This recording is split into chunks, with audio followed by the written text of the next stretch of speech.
Sada. Grand Rising, thank you so much for joining us today for another exciting edition of Gathering of the Griot. Top of the morning, everybody. What's up, everybody? This is Sada. Yes. Well, I'm looking forward to meeting these young men. You know, I love poetry. I've been a poet for years. My first book was a book of poetry. And definitely I appreciate those who are using their literary skills to put words together. And our first up is Andra Ware, who is going to perhaps share some of his literary works with us. So I'm looking forward to that. And let me open your mic. Where? Hey, good morning. Hello, how you doing?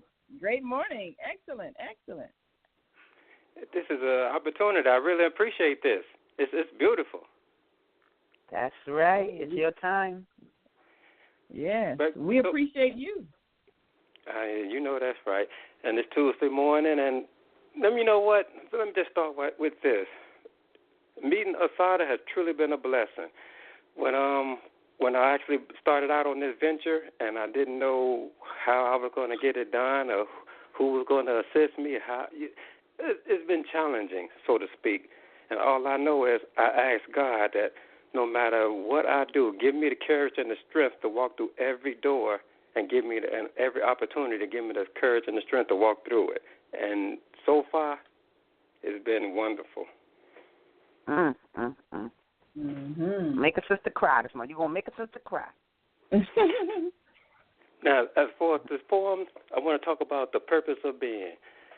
It's a collection of poems that I've written over the years. At first, I took it for granted. I'm just going to be honest.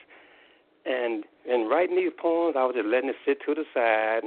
And as I was getting older, I was saying to myself, I don't even know what my purpose is. I don't even know why I'm here. But I used to tell my mom, I want to contribute something to society. I just want to give back, but I didn't know what.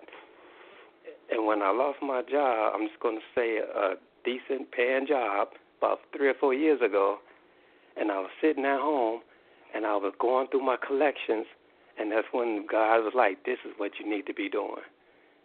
And it dawned on me, this is what I need to be doing, just sharing my poetry, what I've written, go ahead and get it published and get it out here. And so far, everything's been going, like I said, it's a journey. It's not easy. It's challenging, but I'm trying. I'm doing it. So for all the young brothers and sisters out there, when they say if you put your mind to it, it's true. It took me, I'm just going to say 40, 45 years without telling my age, and I got it, and I'm doing it. Nice. Well, now I have a question. Because, you know, what motivated me to write poetry was usually intense emotion, often anger, intense anger, which would motivate me. And sometimes it was because of political situations. That was the thing I was angry about. I had a lot of this, you know, as a young woman, a lot of fire, you know, about justice and righteousness and all that sort of thing. So that's what motivated me to put words on paper in a poetic form. What was the driving force that motivated you to start writing poetry? It's interesting that you would ask that. Actually, how can I say? Political circumstances. Basically, what I see what's going on in our society and humanity, particularly with the gun violence and the politicians, whereas I think we as a people, we tend to lean towards others trying to find a solution for us instead of us saying, hey, we can do this ourselves. And the more I see the gun violence, the drug usage, and the politicians, how they just abuse the system, it angered me. So at that time, I didn't know how to express myself, so I would just go in my seclusion and just write how I felt. And that way, in my case, being verbal, I couldn't really get in trouble because, you know, when you kind of speak out, people lash out. People view you differently when you speak your mind. But now that I'm older, I'm realizing it's okay. it's okay for me to feel the way I do. It's okay for me to speak out against people, for the politicians that's not, how can I say, that's not helping our society, whereas putting the funding where the schools, where the money need to be, or making sure people are housed properly. You know, it's okay, especially if you see it. And my thing is, don't act like you don't see it. We do. We are people. We do have a voice. We hurt just like they hurt. We trying to provide for our families like they trying to provide for their families. I'm sorry, I'm starting to get emotional. So I can tell you got some deep feelings that really pushed you to put those words on paper. So how important was it for you to then be a part of a group like Soulful Chicago Book Fair, where you can speak it out to the public? I understand you're a member, so you'll be sharing some of your works on stage at the book fair. Is that correct? So these are just my poets. These are my poets, so they'll probably be doing their reciting from their actual booth spaces. They have enough space to do that for their audiences that come there. Yeah. Oh, okay. So if people come by, they can hear a sample and be mesmerized and go ahead and buy a book. Exactly. You know what? Let me share, if you don't mind. I want to share this piece with you. You mind? Ooh, yay! Sounds good. It's your time, baby. Ahead. It's your time. Okay. Yeah, you got the piece. It's entitled "The Strength," and the reason why I like this piece so much is because this is one of my first pieces that I did publicly at a Black History affair. Mm-hmm. And it reads, "Before man came into existence, there was dust. Now that man has power and authority, he has learned to lust. Power should be used as a tool and not be given to a man-made fool.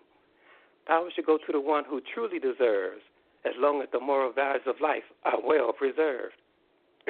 Power is very extravagant, and it brings about its own prosperity, whether it's used for selfish gain or creating various pain. Power will always live throughout the human race, so let's put it to use and pray for grace." That's the title, "The Strength." Oh, I like that. Like that, yeah. Let me share with you. When I actually read that at an event, at a Black History event, I got some backlash for that because they said it was too political, and it started making me wonder, should I change some things? But then, I'm sorry, but then having a conversation with some of my friends, and they just reiterated and reminded me, man, be you. This is who you are. Mm-hmm. That's the best advice. Be you. And I appreciated that. Exactly. And that's awesome. You know, I'm gonna tell you can I say what I like about that so much? I've never been a heavy sort of spoken word person because I feel like people recite in the same sort of cadence and intonation. It just drives me a little crazy. But you could tell a real writer because their rhythm, they have their own rhythm in their poetry, and I really like the simplicity of the rhythm of your poetry, and it's awesome. It's just nice, and you can get the message because you're not kind of getting inundated with all of this extraness in the poem. So I really love that. I love the power and the simplicity of that. Yeah, no doubt. I really appreciate that. Definitely. Yes. And then I got this other piece I would like to share. Absolutely. When I wrote this piece, I was just thinking about my inner strength. And, I'm spiritual. I really believe in God. I mean, sometimes I do get, how can I say, off the path, so to speak, but all in all, I become centered once again. This piece is called The Power Source. And basically all my writings, I think I call it, whether it's going to affect you emotionally, spiritually, or psychologically, because I try to keep it simple, whereas even the young people can understand. Mm-hmm. Again, the power source, myself. I see myself as a member of the royal family, a very high and mighty, glorious and victorious family. I have a light that glows and shines ever divinely. For my Father gave me the love and the mind to become whatever's in my will. I hold power and glory in my heart, mind, and soul. So behold, look at all my achievements and goals. As you can see, I am the child of a true and living God. And that's that piece. Very nice. Very nice. Yes. You know, now, it likens to. I'm sorry, go ahead. I'm so sorry, girl. Look, we all excited. Like, wait a minute, I got something. One of the things I wanted to say, you know, I think the poets, to not take lightly what you do, you may hear in days to come, years to come, when a poem strikes a people, your poetry travels. And what comes to mind is the poem Hey Black Child that Eugene Perkins wrote. He's right here in Chicago. He's an elder, and he wrote the poem Hey Black Child. But I'm sure when he wrote that poem Hey Black Child, I'm sure he wasn't aware that it would be used in almost all schools. I hear adults talk about how they had to learn that poem when they were in elementary school, and I'm sure he didn't know how far it would travel. But now it even went to this little girl reciting it on the internet when she's 5 years old, and it going viral. And then she was on the Steve Harvey show, and she was singing this poem. And so here's this poem going over and over and out into the world.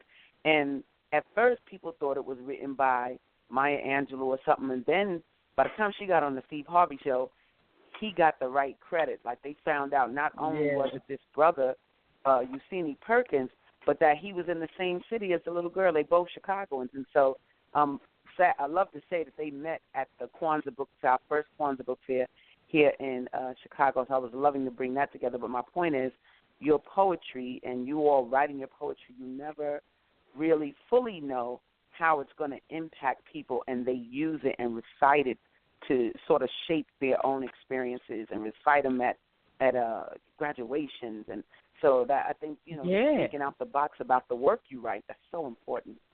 That's true. And it's funny that you say that, because Langston Hughes, Mother to Son, I read that poem when I was in grammar school, and it stayed with me because it was so complex. You know, as a child, you asking yourself, who will climb up these stairs with nails in it? You know, isn't it painful?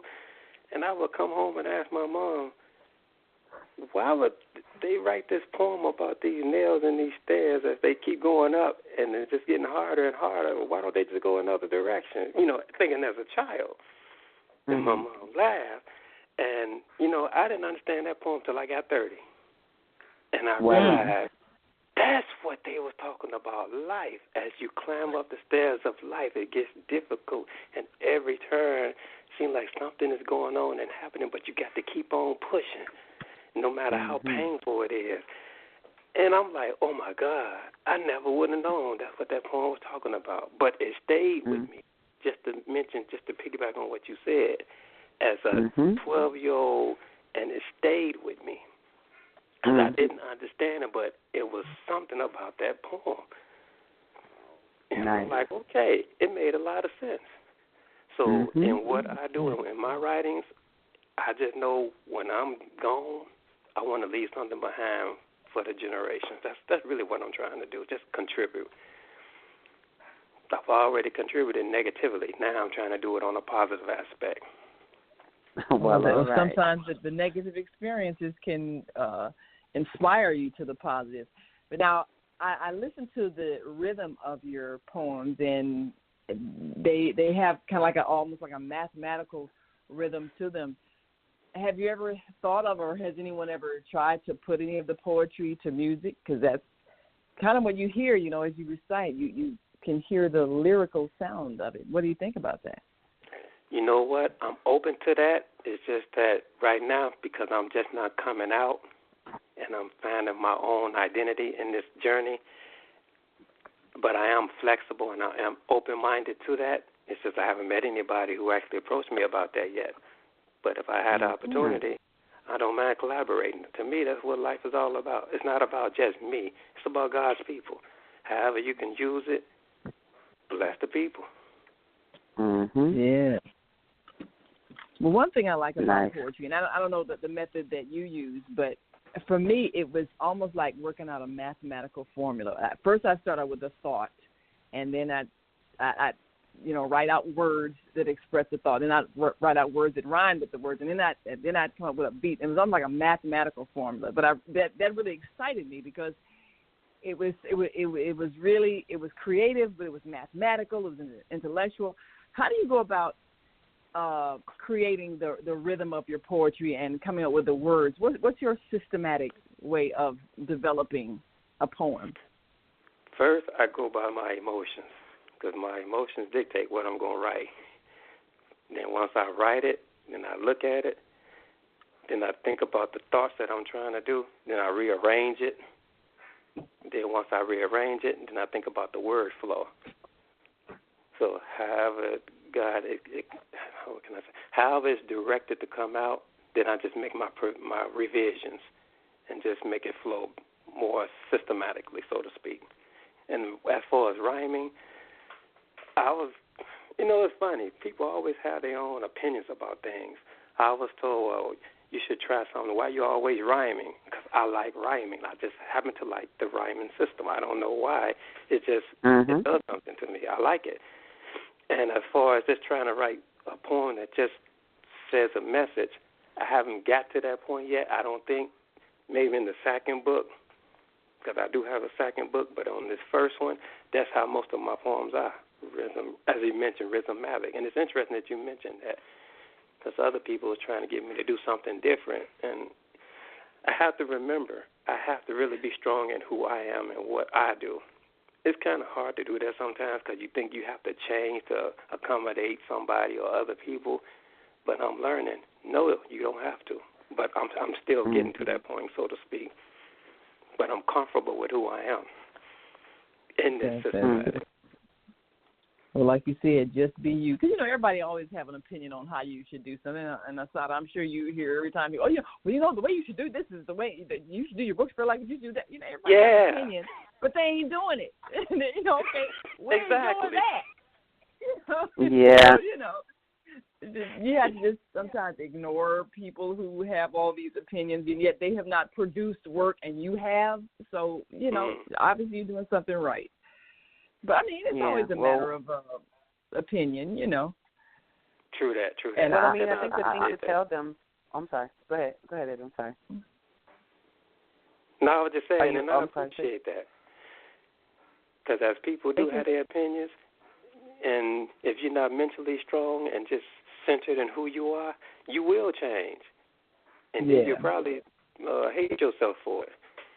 Right, because it won't reflect you anymore. Exactly. So at this point in my life, I'm just decided to stay focused, move forward. If a door open, walk through it.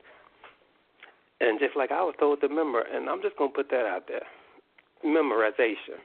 I was told everybody's gift is different. My gift is to write and make sure it's perfected, so to speak, and then put it in print. I realized that I'm not a singer. I'm not a performer. I don't act, but I can write. That's my talent. I think about the Bible, and I don't mean to be funny or anything, but it's just true. I do a lot of thinking. How in the Bible about these talents, how God gave these talents. He gave one guy let's just say one guy with 2 or 3 talents and the other one. The guy that had the one talent didn't do anything. He just sat on it. And all I kept thinking was, I don't want to be like that. I have to do something with my talent or God would take it away from me.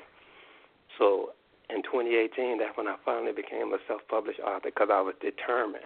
For you young people out there, your mind is so powerful. If you see it, you can do it. Trust me. I've done it. I'm doing it. I am a witness. Your mind, all in the mind. Once you see it, visualize it, chase it. Wow. So, Sarah, how did you discover Andra? I'm sorry? Oh, my gosh. She want to know how I discovered you. I don't know. I don't even know. I think it was on social media probably, and then he could tell you probably better, but then he actually came up in my world at the Black Women's Expo, Exactly. Because we had a it was an authors cafe, and so several of our Soulful Chicago members were set up there. And so he introduced himself to me there and let me know, yo, I'm that brother that has reached out to you to do, to be a part of the book fair and what have you.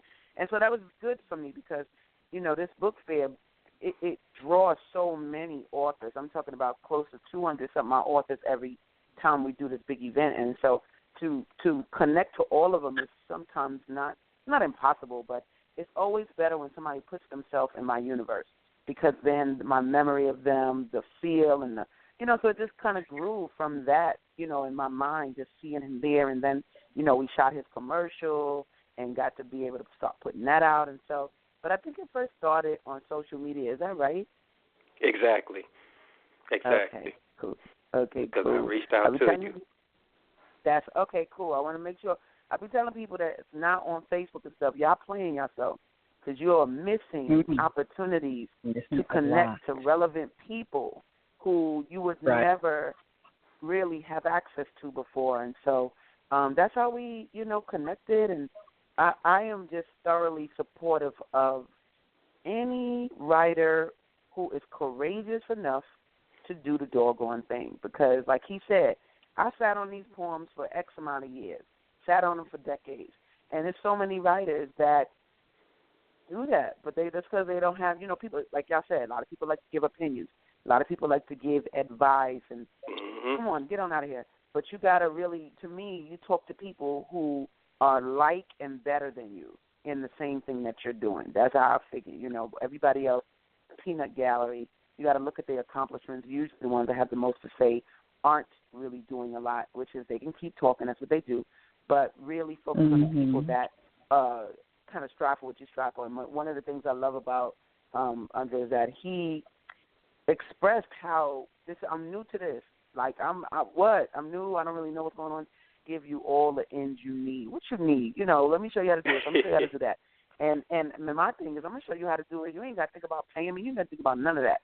We just going to help you get on. And so you don't play small, you play big. And that's right. Here we are on the radio, rocking out, And you know what? It's truly been a blessing. Asada has truly been a blessing. I tell her that all the time. So believe that. And you're right. She encouraged me to get on Facebook because, I'm the type of person, I'm very private. And, I don't like my business out here. But as an author, a writer, a poet, I'm learning you have to expose yourself, but do it in a positive. See, he actually brought that out of me. I was very reserved, and I'm still kind of reserved, but at the same time, I know I have to seize the opportunity. So for you brothers and sisters, seize the opportunity. That's all it is. Get rid of the fear. Fear will keep you from doing a lot of things. Yeah, and I realized that, and I'm like, no, get rid of it. If you want it, do it, but keep it positive. That's the key. People will help you, but keep it positive and be real about it. Be sincere. That's awesome. Good advice. Yes. And humbling. That's awesome and humbling for me. Definitely. But it's the advice that leads to success, because you do have to. I mean, even if a person is shy, and a lot of writers are, but that's part of, once your work becomes a business, and once you're a published author, that's what it is. It's a business. You got to promote. That means you have to be public. But like you said, you have to keep it positive, because there's positive social media and then there's not positive social media. So you always have the power to choose which one. And as long as you stay on a positive note, that's what you'll attract to you. So we want to let our listeners know, if you just tuned in, we are here for another exciting episode of Gathering of the Griots, and today we're talking to brother poets who know it. And right now you're listening to dynamic brother Andre Ware, and he's just shared with us a couple of pieces, and, keep listening. You'll hear some more, and we want to urge you to attend the Soulful Chicago Book Fair coming up this couple of weeks from now. We only got a few more weeks. You don't be saying this. Don't be saying this like it's this weekend. yeah, not this weekend. Another weekend to go before you get there. But of course, now if you had the copy of the On Air Magazine April 15th edition. We certainly gave you all the details of the Soulful Chicago Book Fair. You know that it is Sunday, July 15th at 10 a.m. to 8 p.m. right there on 61st Street in Chicago, extending along that strip. And, of course, that is on, let's see, it starts from Cottage Grove to King Drive, or King Drive, between Cottage and King. Way you're going. And certainly you will see different genres of books. And for those who don't know what a genre is, that's the, that's a certain category. So we want you to come out, bring your family. It's a family affair. You definitely want to meet and greet the authors, hear from them, and it's wonderful. You'll see many of them who will be reading and sharing their works, and you can get you an autographed copy of their books. So we're going to take a quick break and come right on back with more of Gathering of the Griot with Asana and talking to brother poets who know it. And thank you so much, Underwear, for – now, give us the name of your book. The Purpose of Being. The Purpose Come of to the Being. Soulful Book Fair, July 15th. Come check me out at the book fair and come to understand your purpose. I'll talk with you about your purpose, or even help you guide you to your purpose. I like that. The Purpose of Being. All right, we'll be back in a moment, so stay with us.